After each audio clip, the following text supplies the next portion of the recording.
Good morning, everybody. You are currently listening to a Tall Girls podcast hosted by a tall girl named India. I hope everyone who's listening today is having a great day, week, month, year, whatever it may be. Before I get to this episode, I do want to remind you to check out my socials at a Tall Girls podcast on Instagram, TikTok, and Pinterest so that you can stay updated on all of the latest podcast episodes and catch a glimpse of my everyday life. Also, feel free to leave me a review and let me know how tall you are. I'm genuinely curious. Everything will be linked in the description. So, as you can tell by the title, I've been places. We did a little wraparound. Okay, it really wasn't a wraparound because we didn't go in a circle, but there was a lot going on.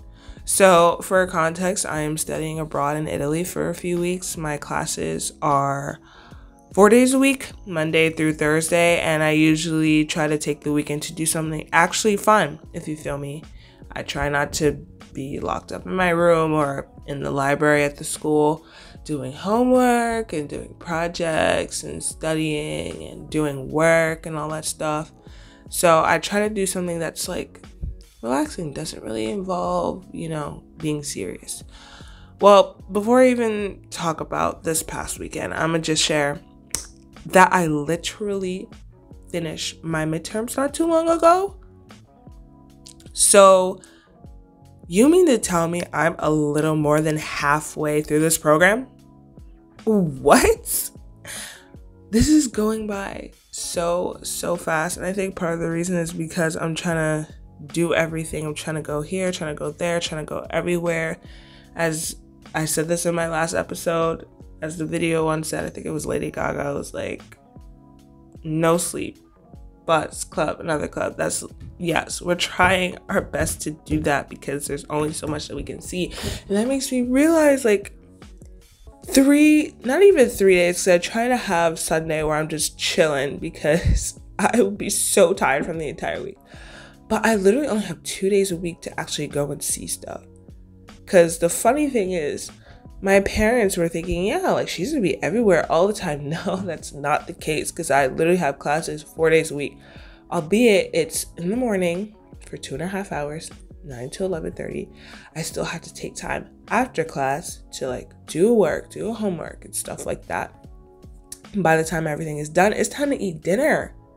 So I can't really have much of an experience in 4 days out of the week. That's a big chunk. That's a huge chunk. That's more than half of the week. But only 2 days, 2 out of 7 days is where I actually get to do something. So I just try to pack as much as possible in those 2 days. But anyways, we're more than halfway through this program. It's making me realize, dang, I literally probably only have just 2 to 3 more days to actually do something with myself. It's going by so fast.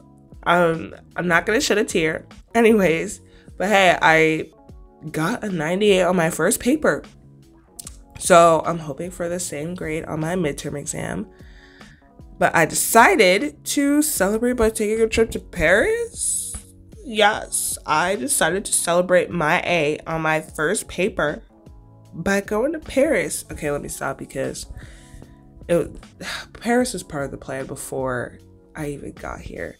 Once I found out that I even got accepted into any type of study abroad program, I was like, yes, I'm going to France. So anyways, but me and another person that I met in my program, not another stranger, decided to go together. Bought tickets 3 days before we left, but the price wasn't that bad considering how close it was to the departure. It was somehow less than $200. We love a good deal. And we were off on Thursday night. That was the day after my midterm exam. I was gonna say that was the day after my midterm exam. Needed a breather after the midterm exam, but we were ready to go Thursday night. And it honestly felt like we were backpacking across Europe, considering how much stuff we shoved into our backpacks. I look like I shoved my whole entire life into there, and we were just staying there for 1 day. I was like, oh my gosh, I don't know what I'm gonna need. I packed 3 pairs of this, 2 pairs of that. for these, for that. I just like, oh my gosh. I literally look like first day of school, 8th grader at private school. That backpack, huge. But honestly, that may have been a little unnecessary because whatever. You know what? It was for the plot. I'm not even gonna. It was for the plot. We had to put that much stuff in my bag. Honestly, it was me. It was just me. The other person, she looked fine. She looked completely fine. I, on the other hand, looked like I had so much stuff shoved into my backpack. But like I said, it's for the plot. Anyways, took a tram to the airport. The tram is about 10 minutes from here. So carrying that big thing on my back wasn't that bad. Only 10 minutes. That was my workout for the day. Got to the airport, did the usual, checked in, went through TSA, boarded the plane, yada, yada, yada. Funny thing though, our plane was kind of delayed after everyone got on it. We were supposed to take off by 7:50 p.m., but there was an announcement and it was like, you know, the dee-doo. And then the pilot was like, sorry for the delay in our flight. One of our generators is down and we're currently waiting for maintenance to come check out the issue. I'm sorry. You should have seen my face at that point. I was like, what? Are we gonna make it to France? I wasn't even a little nervous. I was very much scared. I felt my stomach was not doing well. I was like, ooh, my gosh. The flight is only an hour. If I can make it on a 7-hour flight to Paris from New York, like, it's just an hour. Please just get me there. But I was kind of scared, not gonna lie. But the plane took off after a while, nonetheless, because they still had 2 other generators that were working, so I guess that sufficed. Anyways, like I said, we were eventually in the air. I'm just glad it got us there safely, okay? Like I said, it was only, it was an hour and 45 about, but I'm just glad that nothing blew up or anything. I'm not going to talk anymore about that because I don't want to speak that into existence at all for myself or anybody else. But we were off. We eventually landed. Another funny thing, I yet again sat next to someone else who was manspreading for the entire flight. Is this a common thing on airplanes now? Is manspreading a thing on airplanes? This is ridiculous. And you know, there was a comment on one of my shorts on YouTube, like one of my YouTube shorts, that was like, yeah, speak up about it. You're just continuing the problem or something like that. It was essentially saying that you need to say something about it because you're just as bad for not saying anything, because then that person's going to continue doing it, not just on that flight that you're on, but to other people. And I thought about that comment. I thought to myself, like maybe this time around I should just do something. So I politely asked the man to, you know, respect my space. But he looked at me like he didn't know, or maybe he just pretended like he didn't know or didn't understand what I was saying. So I tried to communicate through hand gestures. You know, when there's like a language barrier between you and the other person, so you decide to use some type of sign language. That is such a disrespectful sign language. I'm so sorry. But you try to use some type of hand gestures to just communicate your point. Yeah, that wasn't working either. So there was still nothing. And then he continued manspreading. So I felt like being problematic. It was 8 o'clock at night, 8:30 at night. I was scared because one of the generators just wasn't working. So I was like, screw it, I'm gonna be problematic. So I would continuously cross and uncross my legs, my long legs, yes. And every time I uncrossed to recross, I would kick him. Just a nice little kick, you know. Not too bad of a kick because I did not want to get kicked off this plane, but you know, little leg graze, it's very uncomfortable. And I did this about 6 times. And I think after a while, he caught on. He got the hint. And he stopped. So yay, shout out to the person who told me to do something about it, because I would not have been able to do it without you. But the flight, like I said, was about an hour 45. So it wasn't too bad. I took a nice little nap on there. That was fun. And we landed in Paris. Not Paris. I need to stop saying that. We landed in France. No, because every time I'm like, oh, going to Paris, we didn't land in Paris. We landed just an hour outside of Paris. Technically, that counts for something, right? If we landed just an hour outside of Paris, we're technically in Paris, right? I hope you said yes to that, because that, yeah, you know what? You don't even need to say yes. I believe it. If I believe it, then it's true. But we landed in Orly Airport. I was so hyped just to be there. You don't understand. It was pretty late at that point. We had to catch a shuttle to the tram that went to our hotel. It was like, so shuttle, tram, hotel, boom. And because our flight was kind of delayed, it was kind of late, and the shuttles weren't running as frequently as they would have if it were earlier in the day. So if you missed one, you would have to wait 45 minutes for the next one. So best believe when I said we were sprinting. I'm telling you, long legs come in handy when you need to get to the other side of the airport in 7 minutes to catch the last shuttle of the day. But we made the shuttle to the tram. Like I said, super grateful for my long legs getting me there. And yeah, like I said, we didn't land in Paris. We landed in Orly. Should I have lied and said we landed in Paris? No, because it was not bougie at all, okay? It looked like we were in the boondocks. It looked like we were in the literal boondocks. I'm talking nothing but trees, open fields, greenery, bushes, grass. It took a minute before we actually saw some type of buildings. There were no streetlights. It looked a lot sketch. It looked high-key sketch. I just remember that night, every 3 seconds asking, what's up with the streetlights? Where are the streetlights? Because they physically had the streetlights. They had the poles with the literal lights on them. They just weren't on. And funny thing, I spoke to my mom about this last night when I was telling her about France, and she was like, yeah, you know, we're in hard times conserving money. And I'm like, yeah, we are indeed in hard times. So wouldn't you want people to be safe? And, you know, somebody gets robbed or something in the middle of the street, at least you got street lights on so you can see what the vibe is. I don't know. But I was, not gonna lie, I was a little freaked out by that because it was almost midnight. But nonetheless, shuttle took us to the tram took us to the hotel. We got there safely, and I was happy that we got there in one piece. And we wanted to see the Eiffel Tower lit up at night. I was so hell-bent on seeing it lit up at night. I wanted to see it twice. I wanted to see it at night lit up, and then I wanted to see it during the day. But I was so excited. I was like, yo, we gotta see it at night, yada, yada, yada. But once we found out that it would take a little over an hour by public transportation to get there,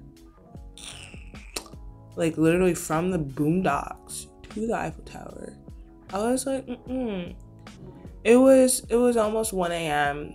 We don't know how the metro system works. We had a hard time trying to figure out how to buy tickets for the tram, and it was just one tram. We had to transfer 18 different times according to Google Maps just to get from the hotel to the Eiffel Tower, and we just had to say no. Like we couldn't do that. We were good. But you know what? It's an excuse to go back to Paris another time around. Not during this trip, because I want to see other things. I want to see as much as possible. So next time around, definitely see the Eiffel Tower lit up at night. We'll figure it out. It'll be planned out better. So we just called in the night, went to sleep, woke up the next day, checked out of our hotel, and yeah, like I said, we did spend 24 hours in Paris.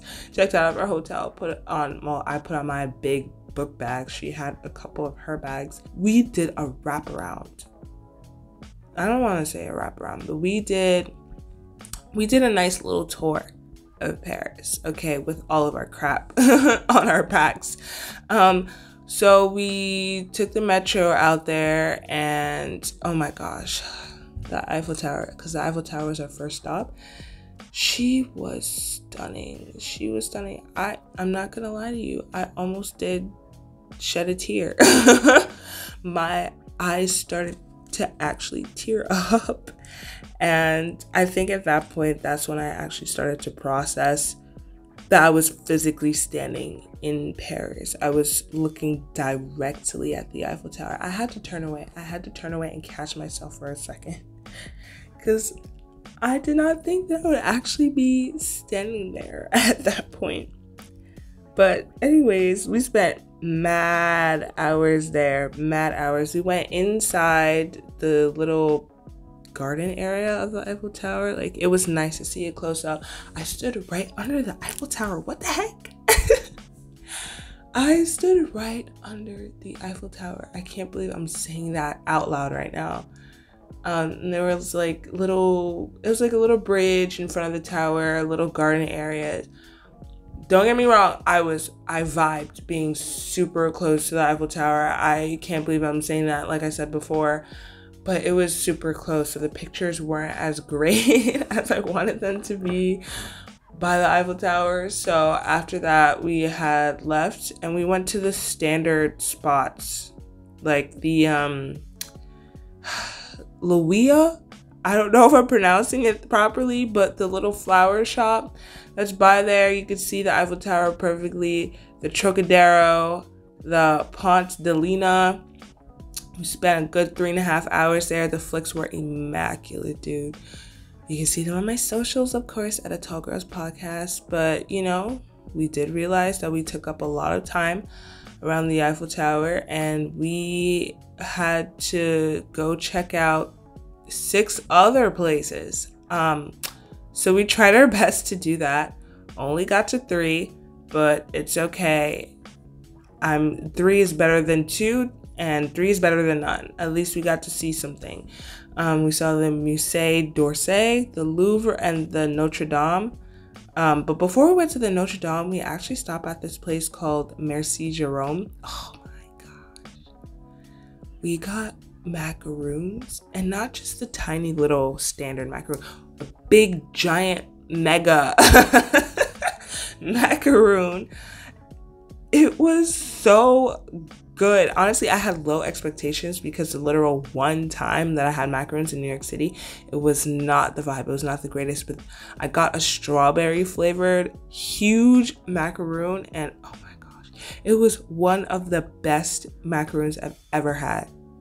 Even though it was the second macaroon I've ever had in my entire life, it was better than the first time, so screw it. Yes, it's the best macaroon I had in my entire existence.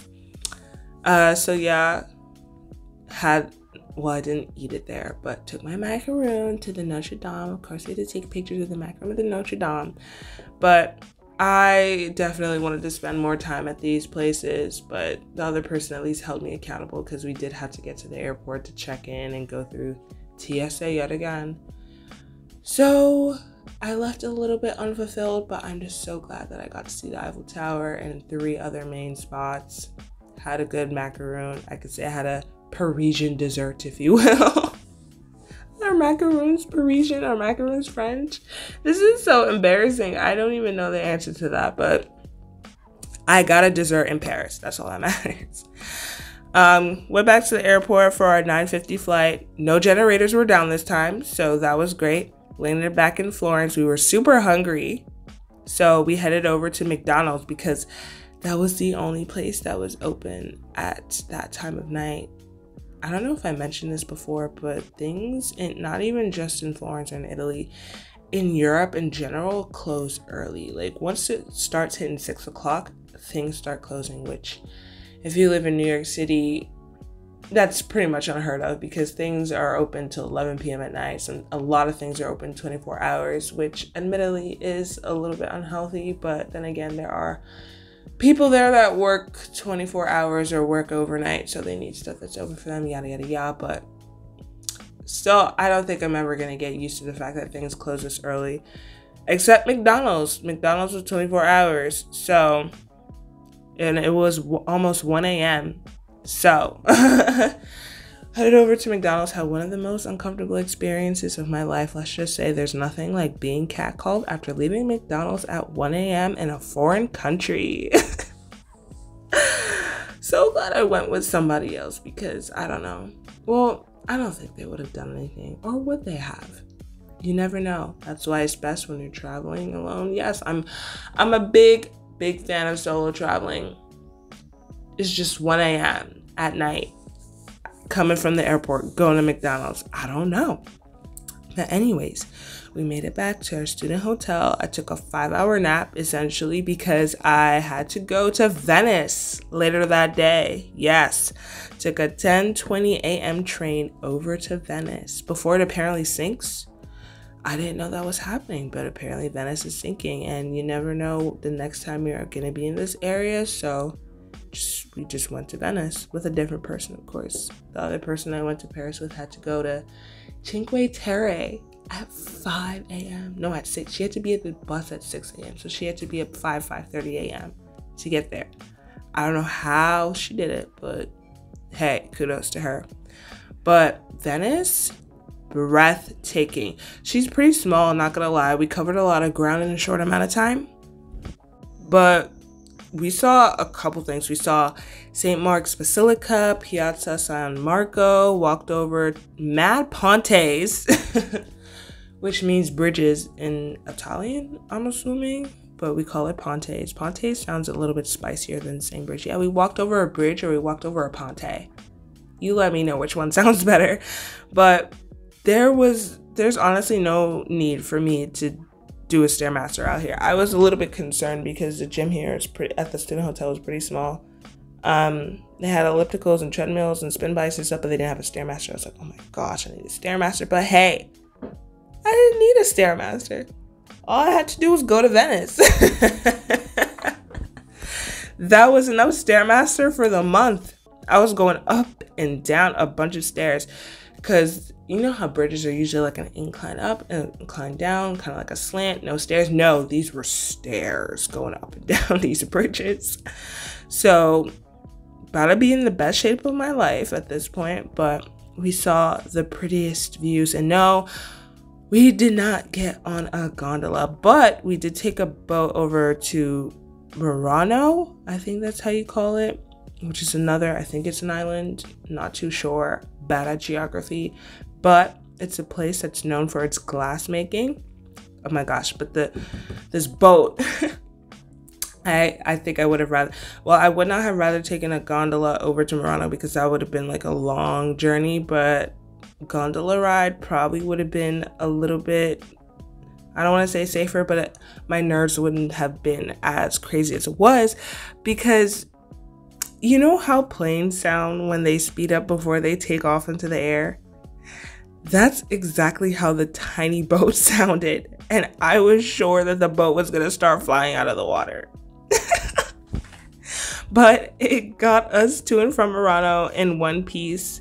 The glass stuff, because they had figurines, they had earrings, necklaces, cups, all that stuff. I didn't get anything because I honestly think that it was a tourist trap. Why was a little tiny, and when I say tiny, I mean tiny, like a quarter of my pinky, tiny. That's how small it was.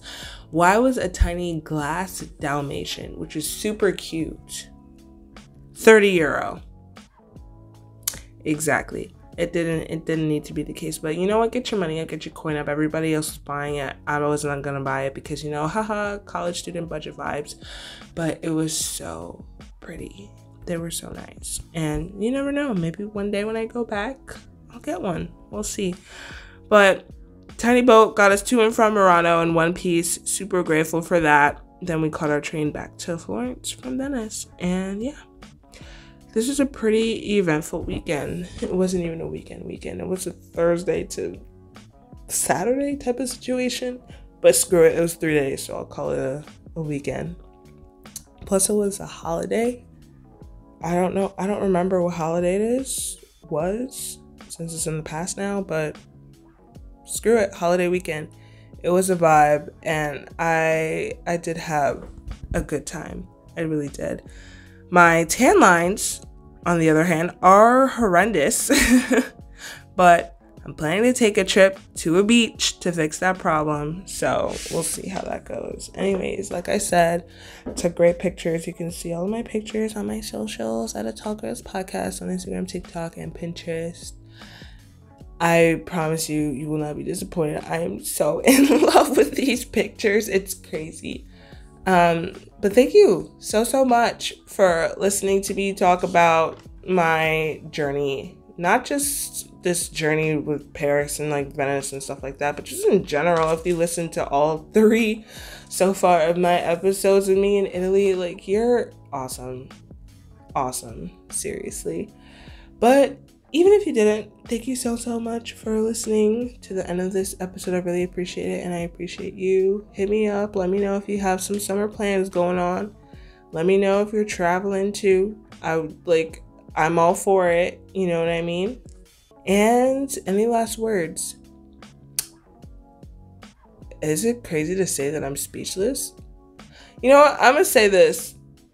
If you're thinking about, if you want to go somewhere, if you want to travel somewhere, and like me, at some point, I was definitely worried about the finances, you know what I mean? Because these costs do add up at some point.